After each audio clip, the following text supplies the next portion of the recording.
Hi, Lindsay. Hi, nice to meet you. Nice to meet you too. I just want to start off by asking, what do you think is so interesting about Timmy's story that you wanted it to be like the center focus for this particular prequel?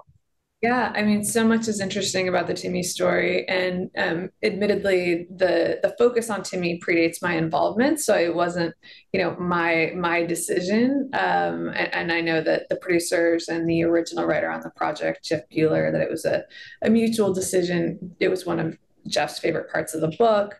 It also just felt like a really interesting entry point to an origin story for Judd Crandall and for me personally, though, once I came aboard and I took over writing and obviously directing the film, for me, it was the perfect entry point, both to a Judd origin story and a Ludlow origin story. It says in the book that Judd's encounter with Timmy as a younger man is actually why this evil targeted Judd his whole life, and that it finally kind of got to him as an older man that we know in the movies we've seen and in the book.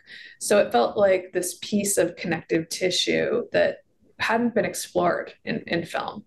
And I loved Timmy as a character in the book as in the film, in the character that I fleshed out. He knows people's darkest secrets and he taunts people in the town, and you can really tell that that this evil really likes playing with its food. And to me, that was just the beginnings of a really, really interesting villain. I also loved in the book how it was clear that even though he's somebody who is reanimated by this evil, there's kind of hints of him left. And that to me was so tragic and interesting. And that's not really a version of, I hesitate to call him a zombie, but that's not a version of a zombie we've really seen, where it's somebody a little bit stuck in the middle. And I loved the tragedy and the darkness of that. And Jack Mulhern did a good job at portraying him as well. Was it hard to choose the right person to play Timmy? I mean, first of all, so many amazing actors raised their hands for this role, and I watched so many audition tapes.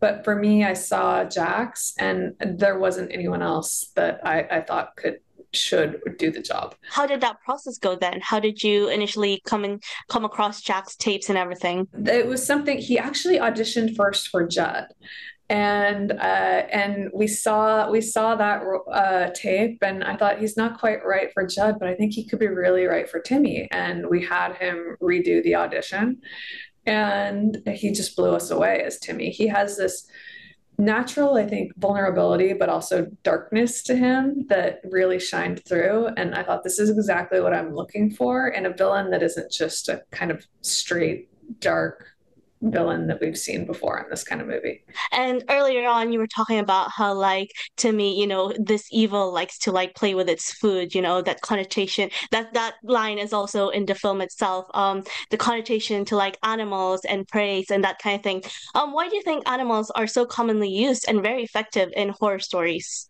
I think they speak to our more basic instincts, our more primitive instincts. And I think that in horror stories in general, we're always looking to face those more primitive instincts and face our fears about the world and ourself and nature and our nature. And so I think, yeah, I think that's why it's a recurring theme. And did you look into Native American research and text to explore and help enrich that history that Ludlow plays in the lore of Pet Sematary?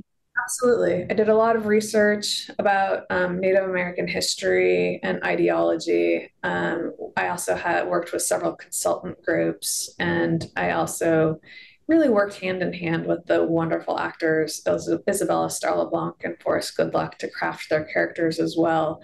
And then I also did a deep dive into Norse mythology because I just had this idea in my head that there had been visitors to Ludlow before, from Scandinavia, and that perhaps this evil is not just in Ludlow, but all around the world. And I thought it was really interesting, this intersection between Native American culture and the use of masks, and also Norse mythology and the use of masks, and how perhaps there's just a bigger story here that we're just kind of touching at in this film. But I really kind of nerded out on the research aspect of it. I really like those masks. They're really creepy and you see them everywhere.